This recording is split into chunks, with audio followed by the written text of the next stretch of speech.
There is a story happening in a house on your street. You see the family at church, at the grocery store, at school pickup.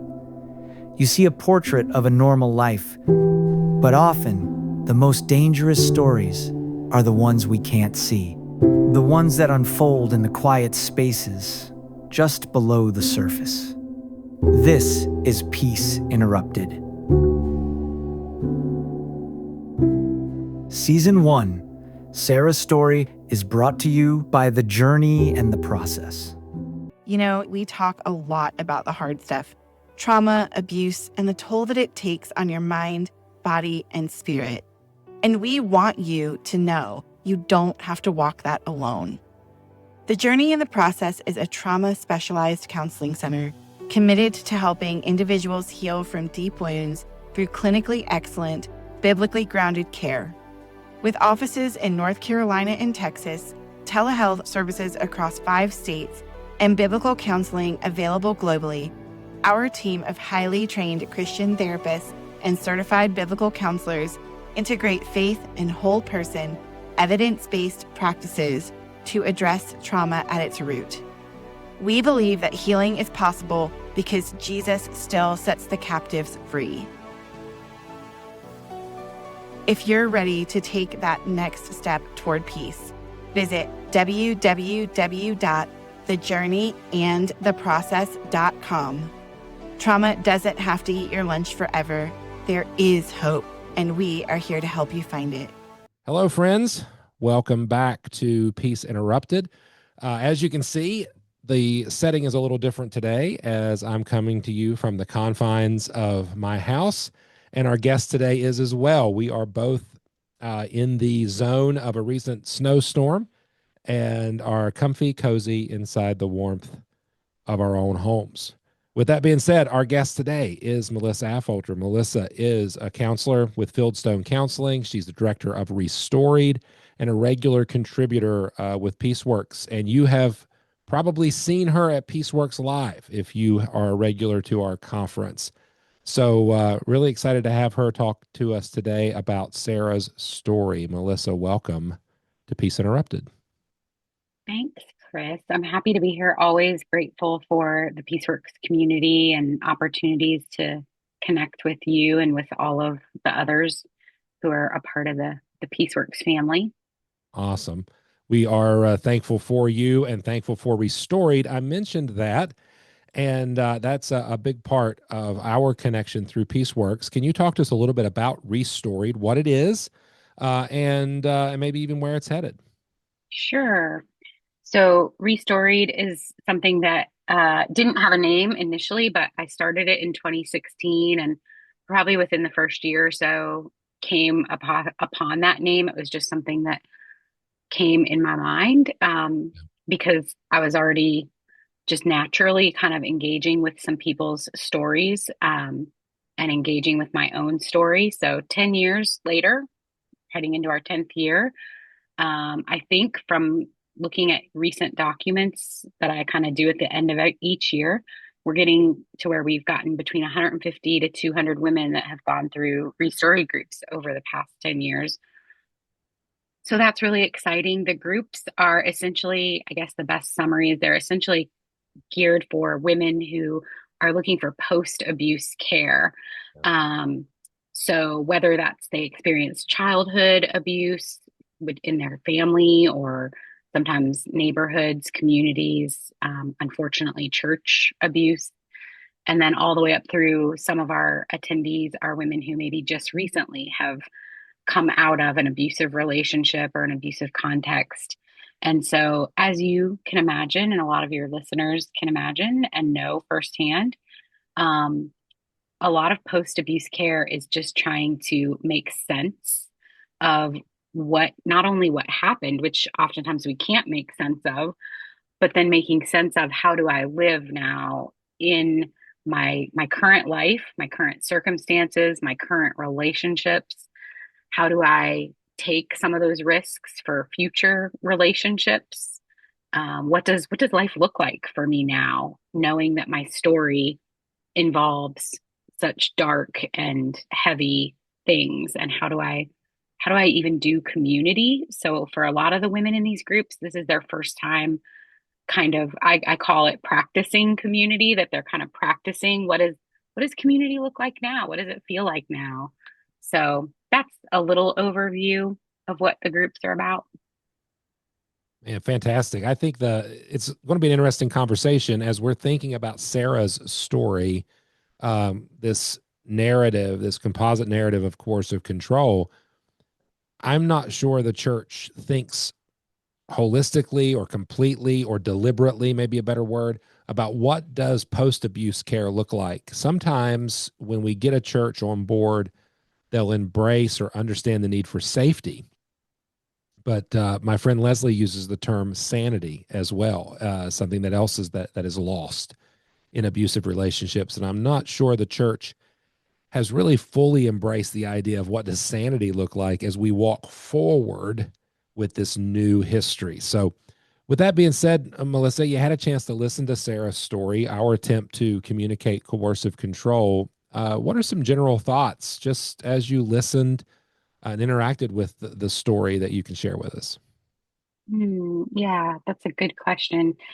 Um, I'm sure, like a lot of people, some of the things that stood out to me right off the bat were just uh, I was imagining her countenance. Like Yeah. if she were sitting in front of me, I was kind of imagining right away in those initial minutes of her story, if I were to receive her in the counseling room or in a ReStoried group, or in a church setting, what might her countenance and uh, physical presence and just the impact. I was sensing the impact of what she had experienced, what she has been through, and how she would probably be wearing that impact in visible ways, very palpable ways, which I think also is easy to overlook sometimes because we just assume if someone's not crying outwardly or screaming or doing something more, I guess, loud or obvious. Yeah.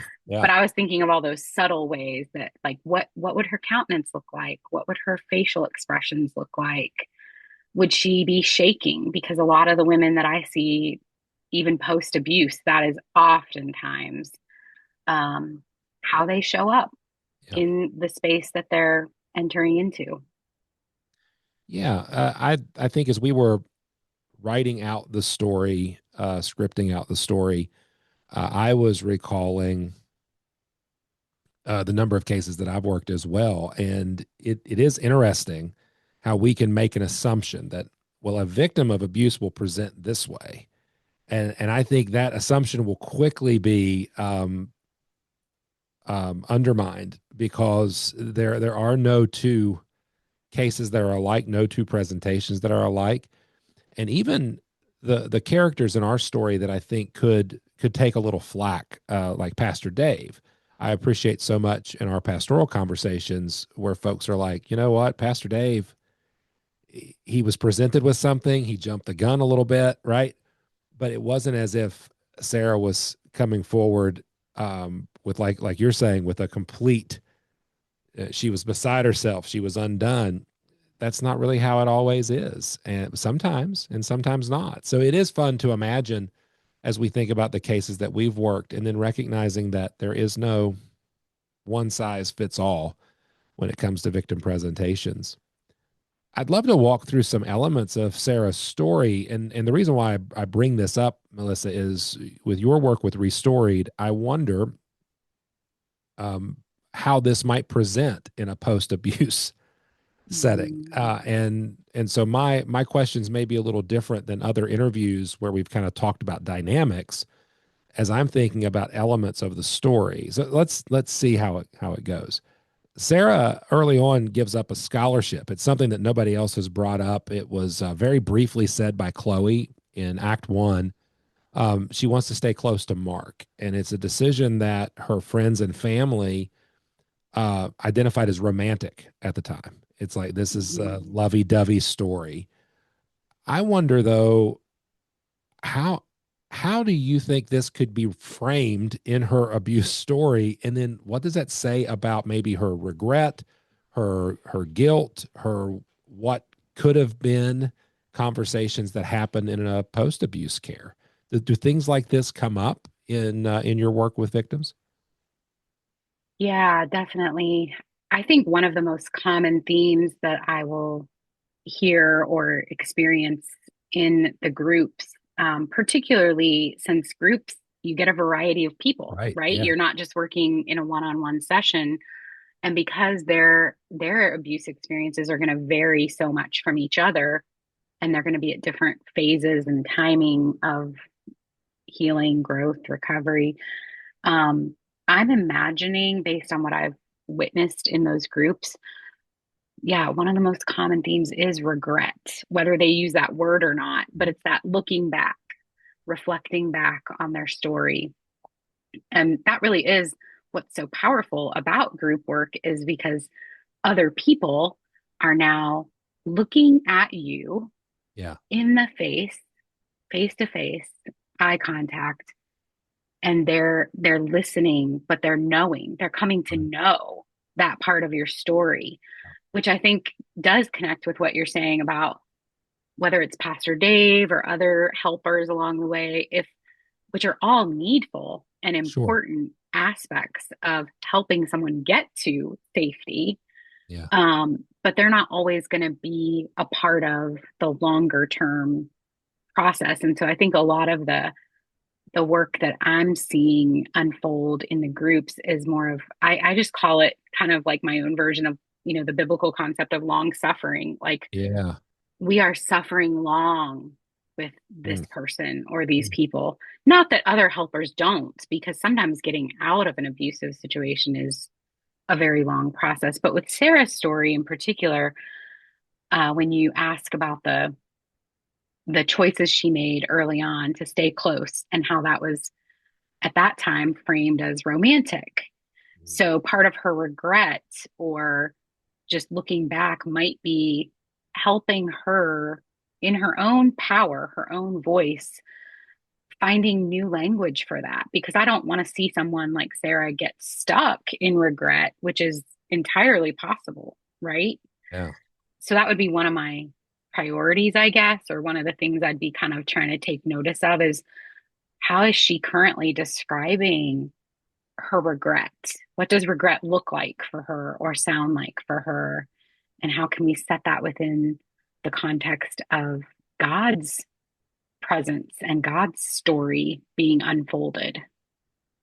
That's fantastic. So in our little scenario here about, you know, getting into this relationship early, abandoning some of the goals that she had had, even her teacher was talking about, she was destined to lead. Um, how might we be reframing that? Is this loss, grief, mourning?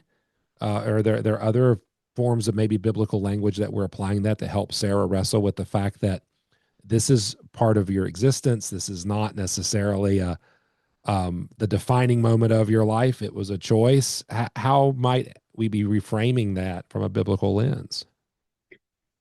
Yeah, I mean, as with a lot of biblical counselors and pastors and helpers who are looking for ways to make those biblical Yeah. connections or applications, I'm often drawn to the Psalms, right? Yeah. I mean, the Psalms gives us so much language for reframing. Yeah. Um, for initially, because to reframe, I mean, first you have to kind of notice and identify what are you kind of stuck on. So we're talking about Sarah maybe getting stuck on like the regrets, or maybe she's feeling that guilt and shame and humiliation, I would imagine, in a lot of ways, and probably a lot of post abuse care and processing involves a lot of even the spiritual questions that we have for God about not only the choices that I made if I was Sarah, but maybe choices that were made for me, and how could God have allowed that, or why didn't God intervene, right? And so we have these big questions, and our tendency is to want to make things neat and easy and Yeah. quick Yeah. and give that quick answer, which is why I think the suffering long part is such a integral aspect of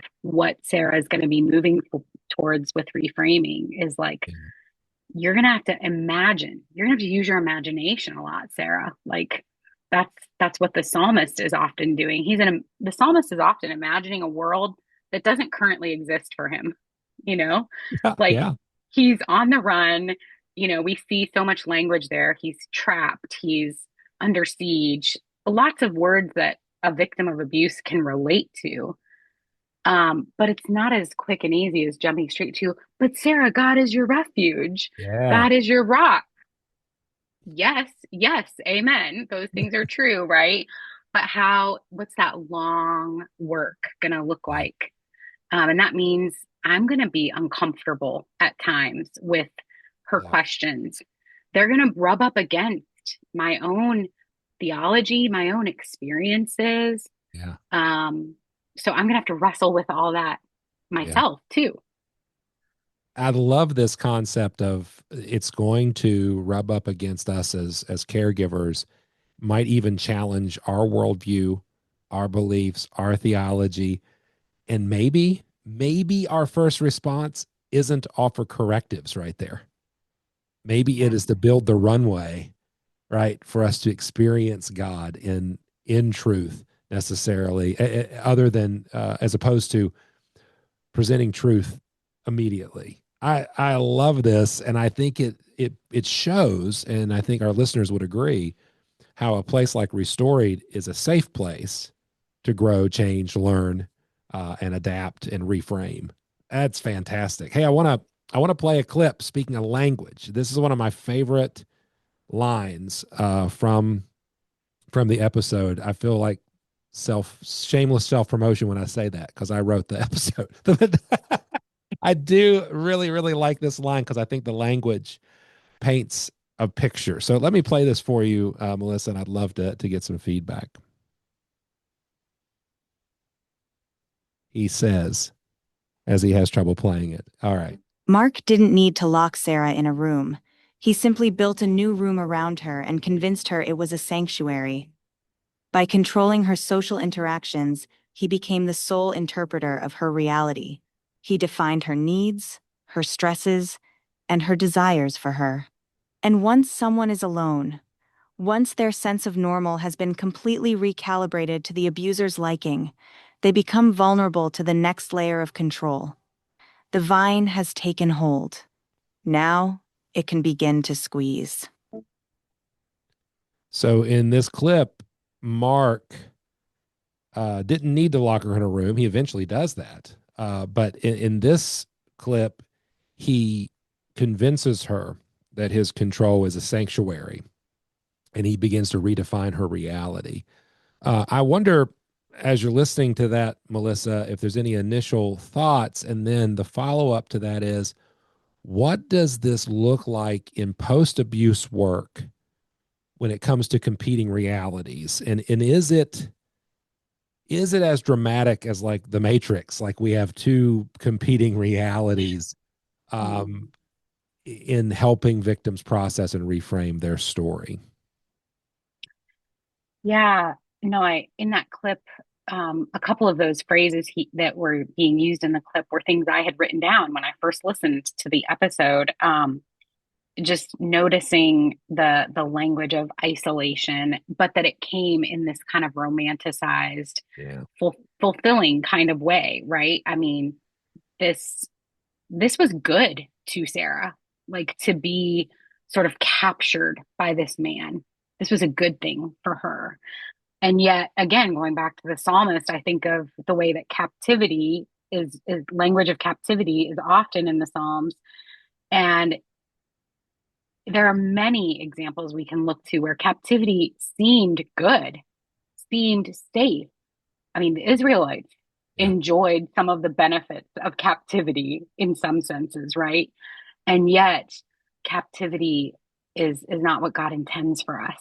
And so then being able to reframe that, I think to answer your second question, that's kind of that, again, that slow work that leads us Yeah. through the lamenting process, because now we're starting to say, hey, Sarah, two things are kind of presenting themselves as true at the same time.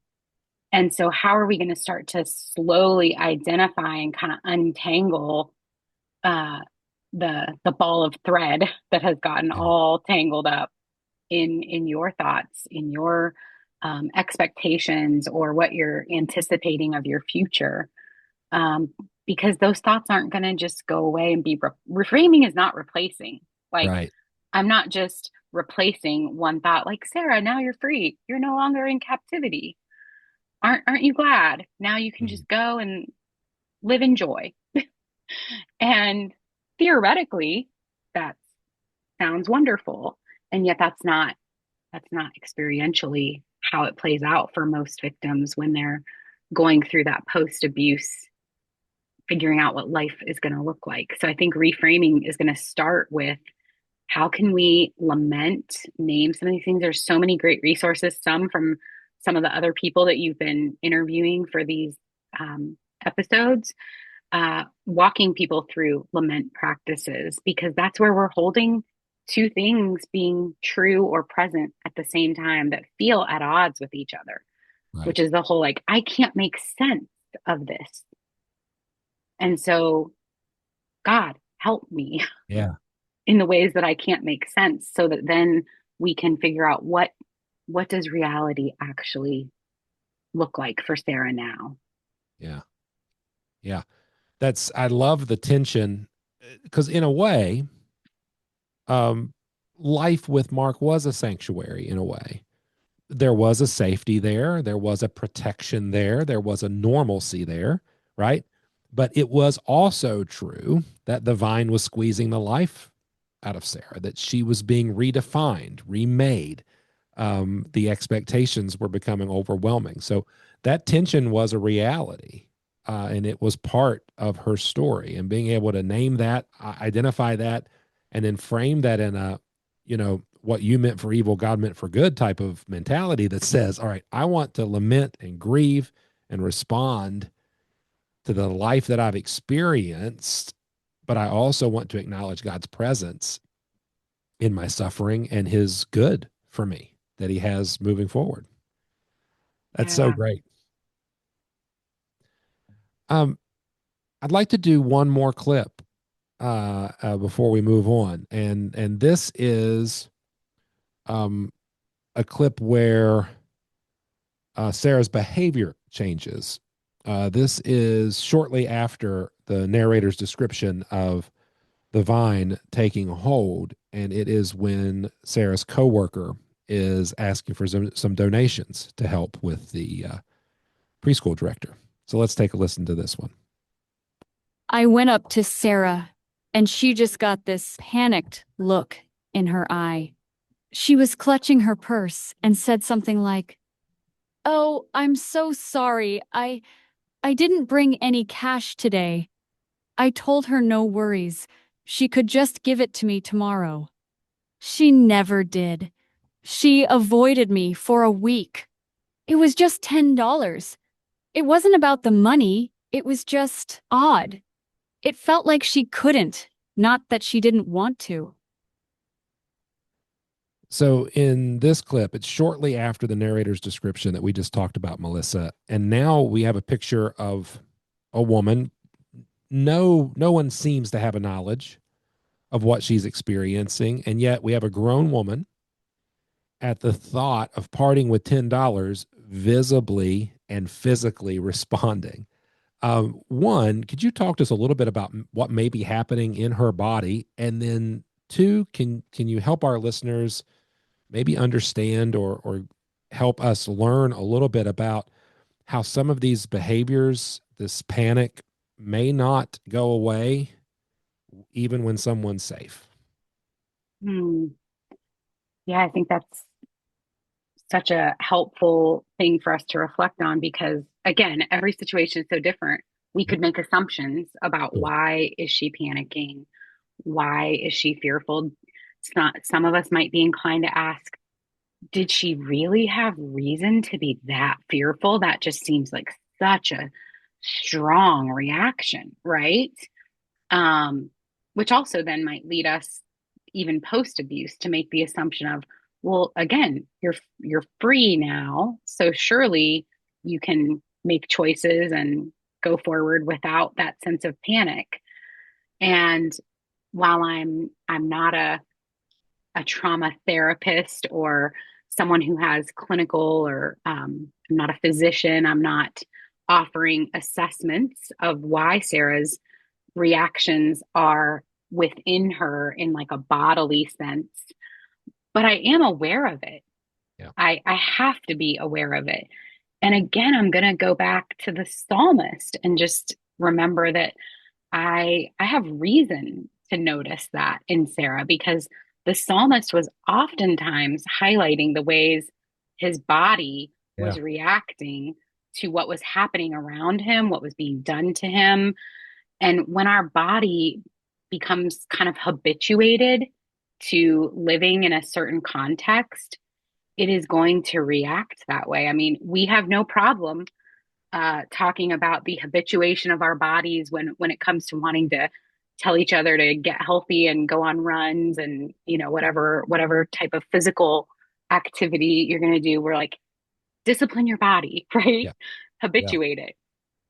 So isn't it natural then for us to assume the body can be habituated to a state of fear? Now, some of that we know, and I think other people who've been a part of your podcast episodes have spoken to this. That fear reaction is, in some senses, God's created design for us is, I'm going to flee if someone's running after me. Right. That's a good thing, right? Yeah. But we oftentimes don't want to help someone like Sarah flee the situation that she's in, because there's just all these layers of complexity of like, well, what does that mean? Yeah. And what does that represent? And do we really have all the information perfectly? We would love certainty, right? We all want Yeah. certainty. I love Yeah. certainty about so many things, you know?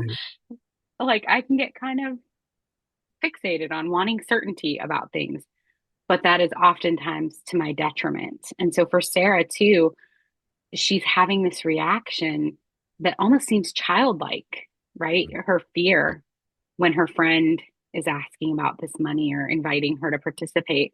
So that's going to show up in her future life. Like that's not just going to turn off.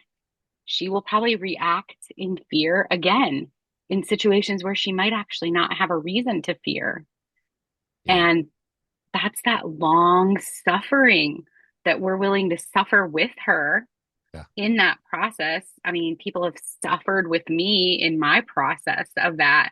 So I think I don't want to beat that to a place of overemphasis, but I think the long suffering part is just something we really need to We do. grab hold of. Yeah, we do. We, without giving too much information, you know, I was working a case in recent history, and it was a pretty consistent conversation. When our counselee would get overwhelmed, there was a certain emotional and physiological response, and we as a team would acknowledge that in the moment. We would acknowledge that it is totally okay. Let's have that response here in a safe place. But then let's move forward with the plan. And then when the plan was executed, we would all celebrate. See, as overwhelming as that was, look at what the Lord did. And I think it would have done her and us as a team a great disservice to address the physiological response, the emotional response as the problem in that moment, rather than seeing it like you were saying, a habituated response. This is something that you're accustomed to. It doesn't have to stay this way, but we're going to suffer through it with you, right? And accomplish the task at hand. I love that. We're going to talk a little bit about care moving forward, but before we do that, friends, I want to remind you that maybe you're listening here today, and sometimes things from your past don't stay in the past. Sometimes you're experiencing things all over again, and you're trying to find ways to reframe those hurts that linger, those wounds that need more attention than maybe you can provide for yourself. And if you feel like this current hurt is impacting you today, I want you to know that there is help available. Our sponsor for this series is The Journey and the Process, and they specialize in helping people find freedom from the weight of trauma, difficult experiences. Their team offers several pathways to healing, including confidential sessions with licensed trauma-informed counselors, biblical counselors who get it, personal coaches, supportive groups. You don't have to carry the weight forever. So let me encourage you to start the conversation today at thejourneyandtheprocess.com. That's thejourneyandtheprocess.com. And we thank them for sponsoring Peace Interrupted. It's been a lot of fun to have a sponsor, and there maybe is not a human who has more fun at any Peaceworks event than our friend Tabby. So thank you, Tabby, and Journey in the Process for being a sponsor. All right, let's start landing the plane, Melissa. I would love to know, as you're thinking about Sarah's journey, Sarah's story. It feels like just the beginning, and I want to admit I thought of several friends while we were crafting the script. And I thought of you when I was writing the car ride home, the car ride back to mom and dad's. And I'm a sucker for a happy ending. And I know that not all stories have happy endings. And this isn't necessarily a happy ending in and of itself. But I did want our story to conclude with Sarah receiving comfort. And for me, I thought the best way to do that was the conversation, the quiet conversation with her and her sister in the back of the car on their way to a safe place. That seems like a conclusion, but in the work that you do, that's just the beginning. What are some next steps for Sarah, and what might be a good care plan following this rescue from one town to the next? Yeah, I loved that part of the story too, because it just reminded me of so many actual counselees, women who've participated in ReStoried, or women that I've known over the years who there was a Chloe, whether it was a sister or a friend or someone they knew through a group. Um, and that is oftentimes the first part of the pathway to a different experience, that things don't have to stay the way they have been. And for me, that is what I imagine when I'm thinking of a happy ending. Yeah. It's not so much that everything is tied up neat and tidy with a bow, but that it doesn't have to be what it was, that's hopeful. That's something to celebrate. So when I'm kind of conceptualizing what would be next for her, because her sister and her family are providing this initial safe space, safe environment for her, I think that gives such a great context then for her to receive other forms of care, whether that's counseling, group work, advocacy that's geared towards post-abuse care, which I know sometimes there are avenues for that too, especially, if she has to pursue legal follow-up or things like that. So that context of the family caring for her in that way is the vital first step. And so I'm imagining, if she gets connected with a good counselor who can provide that initial just sort of processing, like what is, like when you mentioned Leslie Vernick talking about sanity, what is sanity going to look like for me? I'm safe now. I'm in this safe environment. So how can I start to process my story, if you want to use that language? Or a lot of people come in for counseling or into the groups that I run, as you would not be surprised, they all want the happy ending in terms of like, so how fast can we get this done? Like if I do these 8 sessions of group, then everything's gonna be great, right? And most of the women will even say that up front. Like they're very honest about that. That's what they're looking for. And so I try to be very honest on the front end, which I think is a really critical part of providing good care for women like Sarah in those early stages of being in a safe context, is that we need to be honest too. We're asking them to be honest about their story, about how they're processing things right now, what they're thinking about, decisions they're making. But we need to be honest about our limitations, because we don't want to set ourselves up to be like the savior. I can't be with Sarah 24/7. I can't take the hour session we did or the group session that we did and kind of multiply that into every hour of her day.